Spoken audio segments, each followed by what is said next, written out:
출애굽기 25장 10절부터 22절 말씀입니다. 그들은 조각목으로 궤를 짓되 장이 2규빗 반, 광이 1규빗 반, 고가 1규빗 반이 되게 하고 너는 정금으로 그것을 싸되 그 안팎을 싸고 윗가로 돌아가며 금태를 두르고 금고리 넷을 부어 만들어 그 네 발에 달되 이 편에 두 고리요 저 편에 두 고리며 조각목으로 채를 만들고 금으로 싸고 그 채를 궤의 양편 고리에 꿰어서 궤를 매게 하며 채를 궤의 고리에 꿰는 대로 두고 빼어내지 말지며 내가 내게 줄 증거판을 궤 속에 둘지며 정금으로 속죄소를 만들되 장이 2규빗 반, 광이 1규빗 반이 되게 하고 금으로 그룹들을 속죄소 득끝에 쳐서 만들되 한 그룹은 이 끝, 한 그룹은 저 곧 속죄소 득끝에 속죄소와 한 덩이로 연하게 할지며 그룹들은 그 날개를 높이 펴서 그 날개로 속죄소를 덮으며 그 얼굴을 서로 대하여 속죄소를 향하게 하고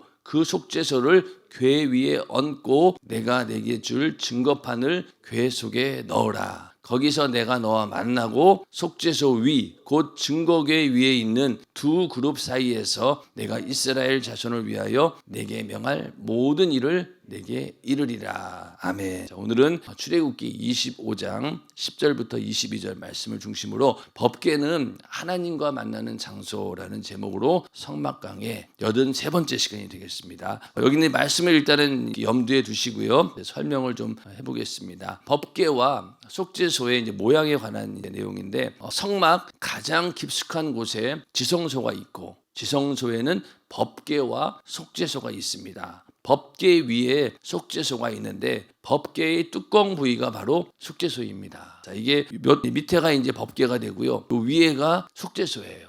근데 이 뚜껑처럼 되어 있어요. 이 안에다가 증거궤, 법궤를 증거궤 그걸 돌판을 거기다 이제 넣으라는 거예요. 이스라엘 백성들이 하나님께서 주신 십계명이 적혀 있는 그 돌판을 요 안에다가 법궤 안에다 넣는 거예요. 그렇게 해서 뚜껑이 바로 속죄소이다. 그래서 성막 지성소에 두라고 하나님께서 명하신 법궤는 가로가 125cm 그리고 세로가 75cm 높이가 75cm의 크기입니다. 조각목을 모두 정금으로 싸서 만들었으며 위쪽 가로 돌아가며 금태를 두르고 금고리 넷을 부어 만들어 네 발에 달았습니다. 그 고리에 꿰어 법궤를 나르는 채도 조각목을 금으로 싸서 만들었습니다. 자, 그래서 이 법궤를 만들 때 모든 재료는 조각목이었고 조각목에다가 정금을 싸서 금을 싸서 만들고 그 다음에 고리를 만들고 이렇게 채를 넣은 이유는 이동하기 위해서 그런 거죠. 그래서 이동 이제 이걸 빼지 말고 그냥 그대로 두라는 거예요. 그래서 언제든지 이동할 때마다 이렇게 할 수 있도록. 그러니까 다른 기구들도 다 이렇게 되어 있죠. 그래서 이렇게 먼저는 조각목으로 만들려고 하셨습니다. 밑에 있는 법궤는. 그 다음에 속죄소는 어떻게 되어 있느냐? 가로가 125cm, 세로가 75cm로 법궤의 그것과 똑같습니다. 뚜껑이니까 사이즈는 똑같아야 되겠죠. 속죄소 두 끝에는 금으로 쳐서 그룹 둘을 만들어 놓았는데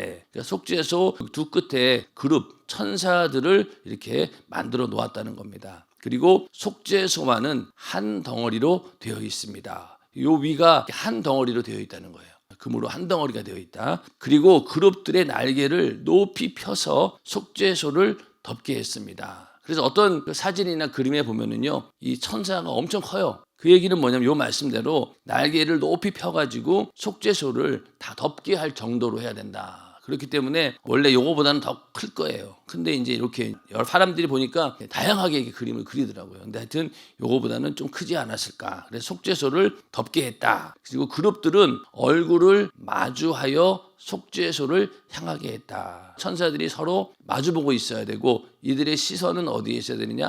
바로 여기 속죄소를 보고 있어야 된다. 이렇게 말씀하고 있고요. 하나님께서는 십계명이 새겨진 증거판을 법궤 안에 넣어 간직하라고 말씀하셨습니다. 이 법궤 안에는 뭐가 들어간다고요? 바로 십계명이 새겨진 증거판, 그거를 여기다 집어넣어라 이렇게 말씀하고 있습니다. 그리고 속죄소를 법궤 위에 얹었습니다. 이렇게 해서 일단은 이 법궤와 속죄소가 어떻게 구성되어 있는지를 우리가 볼 수 있죠. 중요한 거는 뚜껑 형식으로 되어 있다. 요거를 잘 이해하셔야 돼요. 이거를 잘 모르면은 속죄소는 어디고 법궤는 어딘가 항상 헷갈립니다. 이렇게 뚜껑식으로 되어 있다라고 하면 금방 이해가 됩니다. 그 다음에 이제 이 법궤에 우리가 알고 있기로는 아론의 쌍난 지팡이하고 또 만나 한 오매를 넣게 되어 있는데, 사실 성경을 가만히 보면은요, 증거계 안에다 넣으라는 말은 사실 없어요. 자, 보면은 아론의 쌍난 지팡이는 증거계 앞으로 가져다가 거기에 간직하라고 했습니다. 자, 민수기 17장 10절을 보면은요, 한번 읽어보겠습니다. 시작. 여호와께서 또 모세에게 이르시되 아론의 지팡이는 증거계 앞으로 도로 가져다가 거기 간직하여 패역한 자에 대한 표징이 되게 하여 그들로 내게 대한 원망을 그치고 죽지 않게 할지니라. 아멘. 그래서 여기 보면은 아론의 지팡이는 어디다 놓으라고요? 증거계 앞으로 갖다 놓으라는 거예요. 앞으로. 안에 넣으란 말은 없죠. 안에 넣으란 말은 없어요.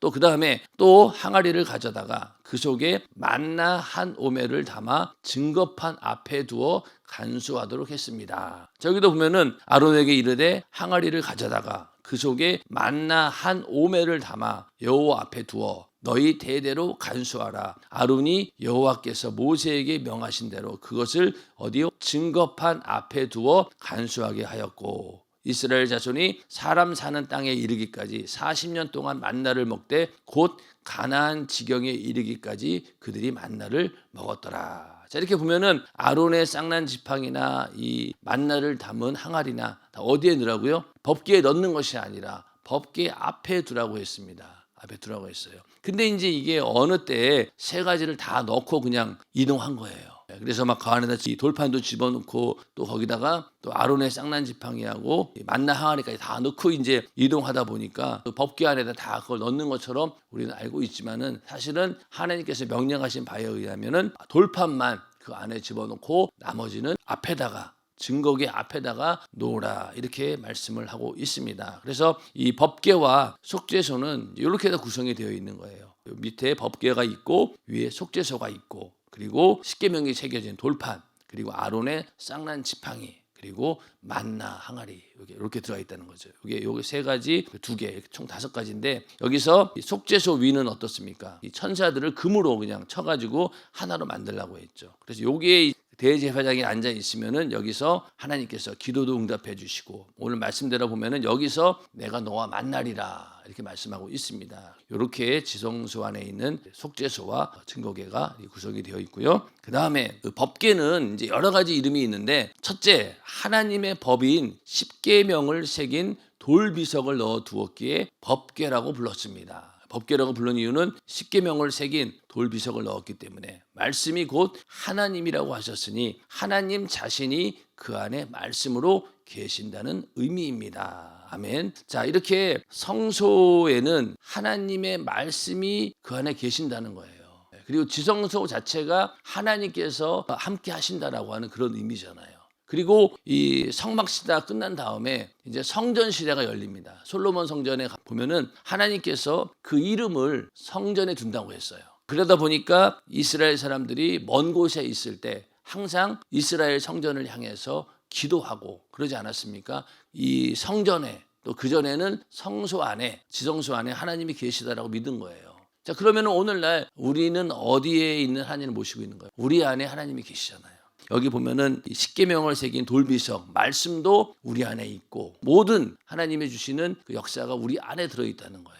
이제는 우리 안에 있는 예수의 이름을 가지고 기도하고, 또 예수의 이름으로 능력도 행하고, 또 그 이름을 우리 안에 주셨기 때문에 예수의 이름, 하나님의 이름을 우리 안에 간직한 자들입니다. 이 구약시대 사람들은 이렇게 성막이나 성전에 하나님의 이름이 있고 또 하나님 말씀이 있다라고 믿었다는 거죠. 근데 우리는 그 말씀이 내 안에 계신다. 그래서 예수님께서 이 땅에 오신 이유는 임마누엘, 하나님께서 우리와 함께하기 위해서 예수님께서 이 땅에 오신 거예요. 만약 예수님께서 이 땅에 오시지 않고 내 죄를 대신 담당하고 피 흘려 죽지 않으셨다라고 하면은 우리 안에 하나님이 함께 하실 수가 없죠. 왜? 거룩하지 못하기 때문에. 그런데 내 안에 예수의 피로 내 죄가 싹 씻겨져 나가고 죄사함 받는 순간, 그때부터 하나님께서는 우리 안에 들어와 계실 수 있는 거예요. 근데 하나님께서 우리 안에 어떻게 들어와 계십니까? 성령으로 우리 안에 들어와 계신 거죠. 성령으로 하나님의 그 역사가 우리 안에 성령으로 나타나게 된다. 그래서 마가다락방에 성령이 임했다라고 하는 것은 하나님께서 약속하셨던 임마누엘이라고 하는 그 축복이 우리 안에 이루어진 거예요. 하나님이 우리와 함께 하신다라고 하는 약속이 이루어진 겁니다. 찬송에도 보면은 주 예수와 동행하니 이렇게 나오잖아요. 찬송가 가사는 동행은 어떤 의미에서 진정한 임마누엘이 아니에요.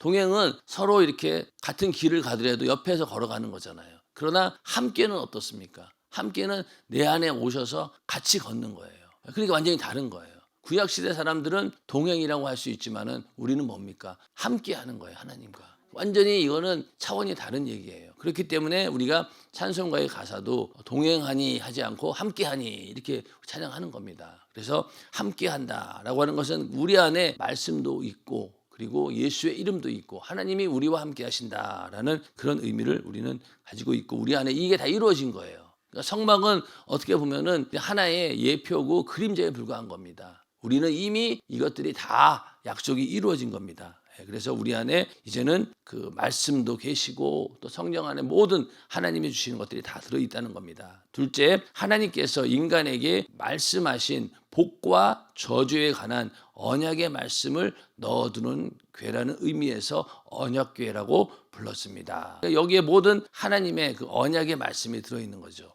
복에 관한 언약도 있고 저주에 관한 언약도 있습니다. 우리가 복에 관한 말씀은 잘 아는데 저주에 관한 부분을 읽어보면요 굉장히 쌀벌합니다. 거기에 보면은 야 어떻게 하나님이 이렇게 인간을 저주할 수 있을까 할 정도로 온갖 질병이란 질병은 다 나오고 이런 저주를 당했다가는 정말로 이게 살아남지 못하겠구나 할 정도로 엄청나게 많은 저주에 관한 말씀도 있다는 거예요. 그래서 하나님께서는 우리 인간에게 그냥 말씀하신 것이 아니라 이렇게 하나님의 언약 약속으로 말씀하셨죠. 그래서 그 성경도 구약이 있고 신약이 있잖아요. 구약은 예전의 약속이고 신약은 새로운 약속인데 구약은 예수님께서 우리 인간의 죄를 대신할 메시아 그리스도께서 오실 것이다 라고 하는 그런 것을 계속 말해주고 있는 게 바로 구약입니다. 그렇게 약속하셨으니까. 그래서 선지자와 또 모세의 글 모든 구약 성경을 통해서 예수님께서 오실 것이다. 왜? 우리의 죄를 대신 담당하고 죄를 사해 주시는 그래서 우리를 구원하실 메시아가 오실 것이다 라고 말씀하고 있는 그 약속이 들어있는 게 바로 구약이고 그 다음에 신약은 어떻습니까? 예수님께서 이 땅에 오셨다. 오셔서 어떤 일을 하셨느냐. 거기에 대한 기록이 있고 그 다음에 또 예수님께서 이제 다시 오실 것이다 라는 약속이 들어있기 때문에 그것을 우리는 신약이라고 합니다. 그래서 구약과 신약이 합쳐진 게 바로 성경이죠. 그러니까 성경은 전부 다 예수를 말하고 있는데 예수님이 오실 것이다 라고 하는 약속 그리고 이 땅에 오셔서 예수님께서 직접 하신 말씀 그 가운데 우리에게 하신 약속의 말씀도 있고 또 이제 다시 오실 예수에 대한 재림의 약속까지 다 들어있는 게 바로 성경이죠. 그래서 우리 성경 안에는 이렇게 하나님의 모든 약속이 들어있기 때문에 오늘날 우리가 성경을 가지고 있다라고 하면은 굳이 이렇게 뭐 법궤를 들고 다닐 필요가 없는 거예요. 우리 안에 이미 성경으로 하나님께서 모든 약속을 다 주셨기 때문에 자 그래서 하나님께서 말씀의 법으로 선악을 알게 하는 나무의 실과를 먹지 말라고 명했는데 첫사람 아담이 먹고 말았습니다. 그로 말미암아 정령 죽으리라는 하나님의 법이 아담과 그의 후손인 온 인류에게 이루어졌습니다. 하나님께서 이처럼 꼭 죽을 수밖에 없던 인간을 사랑하사 아들을 보내서 살려주겠다라고 약속하셨습니다. 그 예표로 이스라엘 백성이 양을 잡아 그 피를 보일 때 그들의 죄를 용서하셨습니다. 하나님의 법을 위반하여 자유를 잃은 자들에게 장차 하나님의 아들이 와서 피 흘리심으로 죄를 씻어주시고 참된 자유를 주시려는 언약을 세우신 것입니다. 이 놀라운 언약이 들어있어서 언약궤라고도 불렀던 것입니다. 언약이 처음에 선악을 알게 하는 나무의 실과를 먹지 말라. 이것도 하나님께서 명령하신 거고 그 명령은 그 하나님이 정하신 법인데 이 법을 이제 어기고 만 거잖아요. 그러니까 그때부터 하나님께서는 이제 인간을 살려주겠다라고 하는 약속을 하신 거예요. 그 이후로 아담과 하와가 쫓겨날 때 가죽옷을 지어 입혔다라고 하는 것도 그 가죽은 짐승을 잡아가지고 피를 흘리고 껍데기를 뺏겨가지고 그다음에 옷을 해 입힌 거예요. 그만큼 우리 인간의 수치스러운 죄를 이렇게 짐승이 죽듯이 하나님의 아들 예수 그리스도께서 죽으시고 그 죽음의 대가를 가지고 우리의 부끄러운 부분 죄를 가려주신다라는 그런 의미에서 가죽옷을 입히신 겁니다. 그렇게 모든 언약이 다 이렇게 들어있다는 거죠. 그래서 그렇게 우리를 살려주겠다, 참된 자유를 주겠다라고 하는 언약이 그 안에 들어있었다는 겁니다. 근데 구약시대 사람들은 이것을 멀리서만 바라보았지 그것을 소유하지 못했습니다. 근데 우리는 이 모든 하나님이 주신 언약을 다 우리 안에 이룬 사람들이죠. 그러니까 예수님께서 운명하실 때 다 이루었다라고 하신 그 말씀이 우리 안에 그대로 이루어진 거예요. 성령을 받았다라고 하는 것은 구약과 신약의 모든 말씀이 나에게 이루어졌고 이제는 남은 건 뭡니까? 예수님께서 다시 오시는 재림의 약속만 남은 거예요.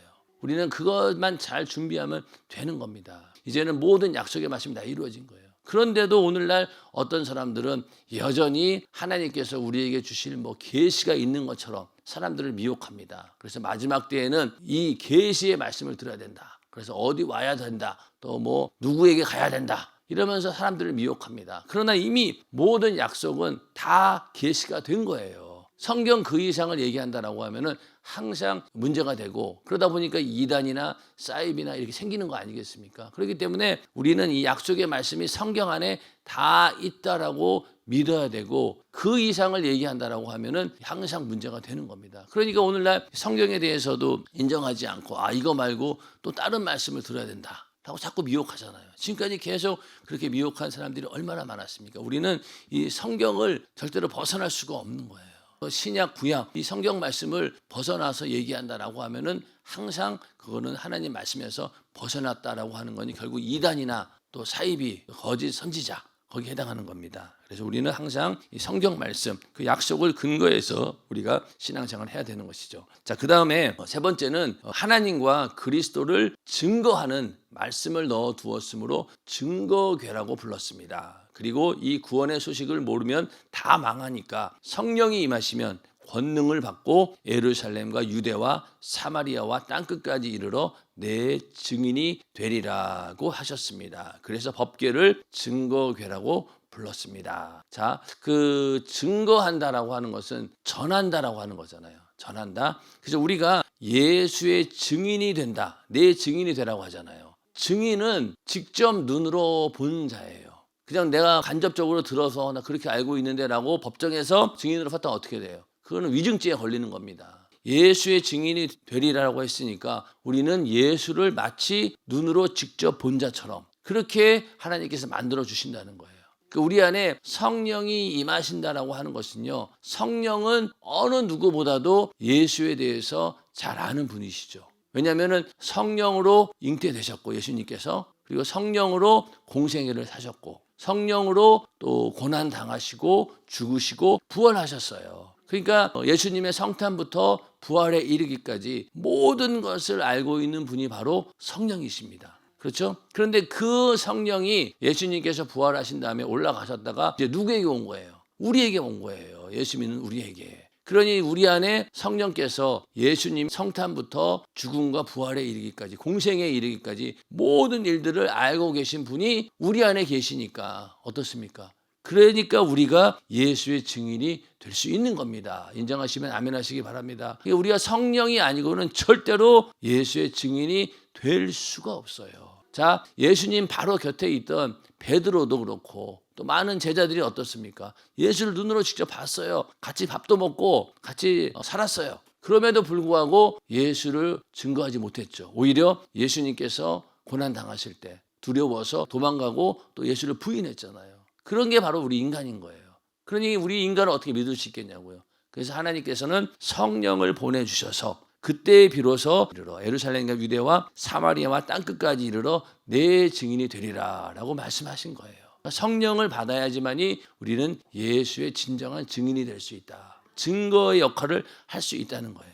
그러니까 구약시대에는 사실 율법은요 증거하고 전하는 건 아닙니다. 보면은 이스라엘 백성들도 자기들이 가지고 있는 율법을 잘 지키고 자기 자손들에게 유산으로 물려주려고 했지, 이것을 막 다른 이방인들에게 막 전하고 적용시키려고 하지 않았어요. 왜 그러냐면은 자기들은 하나님의 선택받은 민족이기 때문에 하나님께서는 우리에게만 복을 주신다라고 알고 있었기 때문에 다른 이방인들에게 그것을 막 억지로 전하거나 그러지 않았다는 거예요. 여러분들 그 구약에 보면은 뭐 하나님의 율법을 이방인들에게 막 전하고 증거하고 그들도 믿게 하고 그런 거 거의 없어요. 없습니다. 오히려 역이용하잖아요. 할례를 이용해가지고 오히려 공격해서 다 죽이는 그런 일도 하지 않았습니까? 그런 것처럼 율법을 다른 이방인들에게 전하거나 그러진 않았어요. 그런데 복음은 어떻습니까? 복음은 전하라고 하셨어요. 전하지 않으면 오히려 화가 있다라고 할 정도로. 그러나 율법은 자기네들이 지키고 그걸로 끝난 거예요. 그런데 복음만은 계속 증거하고 전하라라고 말씀을 하고 있습니다. 그러니까 우리는 계속 전해야 되는 거예요. 그래서 모든 사람들에게 이 예수의 증인이 되어서 그들에게 복음을 전해서 땅끝까지 이 복음이 전해져야 된다. 그게 또 우리의 사명인 거죠. 그럴 때 예수님께서 복음이 모든 사람들에게 전해졌을 때 그때 예수님이 오신다고 말씀하셨기 때문에 우리가 복음을 전할 때 이게 어떻게 된다는 거예요? 예수님의 재림을 앞당기게 되는 거죠. 자, 내가 만약에 오늘 만나서 복음을 계속 전했어요. 그러면은 모든 사람들에게 복음이 전해질 때 예수님께서 오신다라고 했으니까 어때요? 내가 한 명 더 전도하면은 예수님이 오시는 시간이 빨라지는 거겠죠. 그러다 보니까 이제는 복음을 전하는 게 그냥 사람을 통해서만 전해지는 게 있는 게 아니잖아요. 예전에는 이때 성경을 기록할 때만 해도 직접 발로 뛰어가지고 가서 복음을 전해야 되는데 지금은 매체가 발달하다 보니까 어떻습니까? 그냥 여기서 설교하는 게 유튜브를 통해서 전 세계에 실시간으로 방영할 수도 있어요. 요즘엔 더 쉬워졌어요. 그러니까 복음을 전파하는 속도가 어마어마하게 빨라진 거죠. 사람들이 막 배 타고 그렇게 해가지고 겨우 가서 복음을 전하고 그런 시대가 아니라 이제는 정말로 방에 앉아서 인터넷을 통해서 전 세계 모든 사람들에게 한꺼번에 복음을 전할 수 있는 시대입니다. 그러니까 예수님의 재림이 어떻게 되는 거예요? 이제는 더 빨라질 수밖에 없는 거죠. 그러니 복음 전파가 예전에 전파되는 속도하고는 비교가 안 될 만큼 지금은 빠르게 전파되고 있다는 겁니다. 그러니까 예수님이 오시는 날이 점점 앞당겨지고 있는 거죠. 그래서 예수님의 복음이 모든 사람들에게 전해질 때 그때 예수님이 오신다라고 했어요.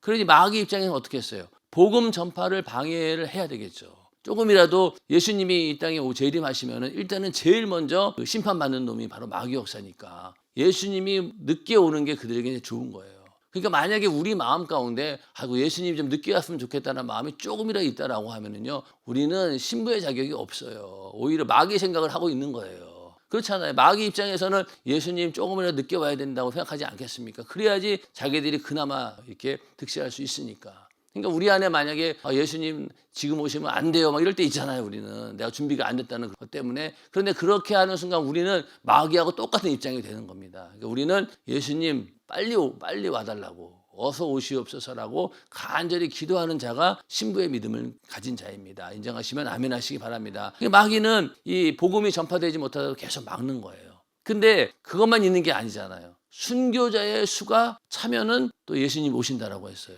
자, 그러니까 복음 전파하는 것을 방해하기 위해서 순교를 시키잖아요. 막 사람을 죽이잖아요. 마귀 역사가. 그죠? 복음 전하는 사람들을 막 목 베어 죽이고 그렇게 합니다. 그러니까 복음을 전하지 못하도록 막는다고 막 사람을 죽이다 보니까 어떻게 됐어요? 순교자의 수가 점점 늘어나는 거예요. 그러니까 복음 전하는 것을 방해한다라고 했지만 오히려 순교자의 수가 늘어나게 되는 겁니다. 그럼 어떻게 되는 거야? 그럼 또 그때 예수님이 오신다는 거예요. 그러니까 마귀 입장에서는 복음을 막자니 또 순교자의 수가 늘어나게 되고 또 그렇게 복음을 막지 않으면 어떻게 되겠어요? 점점 복음이 확산돼가지고 모든 사람들에게 이방인들에게도 다 복음이 전해지니까 이도저도 못하고 꼼짝없이 지금 외통수에 걸린 게 바로 이 마귀 역사입니다. 이러지 막으면은 막는 대로 또 그리고 가만히 두면은 가만히 두는 대로 예수님의 재림의 시기는 점점 앞당겨 오기 때문에 이 마귀 역사는 진퇴양난인 거예요. 그러니까 마지막 최후의 발악을 할 수밖에 없는 겁니다. 그렇게 해서 어떻게든 예수 그리스도의 복음이 전해지는 것을 방해한다는 거죠. 근데 우리는 그럼에도 불구하고 이 말씀처럼 땅끝까지 이르러 내 증인이 되리라 이렇게 말씀하셨어요. 여기 보면은 땅 끝까지 이르러 내 증인이 되라 이렇게 말하는 거하고 되리라라고 하는 말은 엄청나게 큰 차이가 있습니다. 되라라고 하는 증인이 돼야 된다라고 하는 건 뭐예요? 네가 열심히 해서 그렇게 만들어야 된다라고 하지만은 그게 아니에요. 성령이 임하시면요, 너는 그렇게 된다는 거예요, 그냥 자동적으로. 그러니까 성령 받으니까 어때요? 그때부터 막 예수를 전하게 됩니다. 불붙는 구령의 열정이 성령 받으면 막 생기는 거예요. 그 열정을 우리가 계속해서 충만하게 유지하는 게 바로 성령 충만함이죠. 그래서 내 증인이 된다라고 했으니까 우리는 그 예수의 증인이 되어서 그 예수의 소식을 계속 전하는데 증인으로서 내가 직접 눈으로 보고 내가 직접 경험한 자로서 복음을 전하는 겁니다. 그렇게 했을 때 자신 있게 담대하게 복음을 전할 수 있는 것이지 그런 게 있다던데요? 이런 식으로는 전하지 않는다는 거죠. 왜? 그건 증인이 아니니까. 그래서 법궤를 이렇게 증거궤라고 부른 이유가 여기 있고 또 안팎을 모두 금으로 쌓기에 금궤라고도 부르기도 했습니다. 금은 신성과 불변성을 지닌 하나님의 속성을 말합니다. 금은 영원히 변치 않습니다. 쪼개져도 찌그러져도 불에 들어갔다 나와도 값이 변하지 않습니다. 마찬가지로 하나님의 법과 언약은 변하지 않으며 아버지와 아들과 성령의 역사도 영원히 변치 않습니다. 이와 같이 법궤는 금같이 영원히 변치 않는 약속이라고 해서 금궤라고도 불렀습니다. 법궤의 명칭이 법궤, 증거궤, 금궤 이렇게 말씀을 하고 있다. 언약궤, 증거궤, 금궤 이렇게 말씀하고 있다는 것을 우리가 알고 이 증거궤, 법궤 이 부분이 어떤 의미를 갖고 있는지 우리가 오늘 이렇게 공부를 해봤습니다. 그래서 오늘은 이 법궤가 어떻게 구성이 되어 있고 또 속죄소와 어떻게 되어 있고 또 그 주변에 있는 하나님께서 정하신 것들이 어떤 것들이 있는지 거기까지 알아봤고요. 이제 또 내일은 또 다른 부분에 대해서 함께 공부해 보도록 하겠습니다. 우리 안에 하나님께서 성령을 보내주셨다라고 하는 것, 그 안에 모든 게 다 들어있죠. 법궤 안에 여러 가지 노라고 하신 말씀도 있고 또 아론의 쌍난 지팡이, 하나님의 이적과 표적도 있고 또 그리고 또 만나 이스라엘 백성들이 하나님께서 주셨던 그 양식이 있는 것처럼 우리 안에도 똑같이 성령으로 이 모든 것들을 다 주셨다는 거예요. 우리가 그것을 알고 오늘도 기도하고 또 신앙생활 할 때 내 안에 이렇게 큰 하나님의 은혜가 있음을 알고 하나님이 주신 말씀과 능력과 또 하나님이 주신 지혜로 오늘도 하루를 승리할 수 있게 해달라고 기도하시고 또 여러분들이 가지고 있는 여러 가지 문제들 이미 하나님께서 우리와 함께 하시기 때문에 또 우리에게 예수의 이름을 주시고 그 이름으로 기도하라 하셨으니 오늘도 그 기도가 반드시 응답됩니다.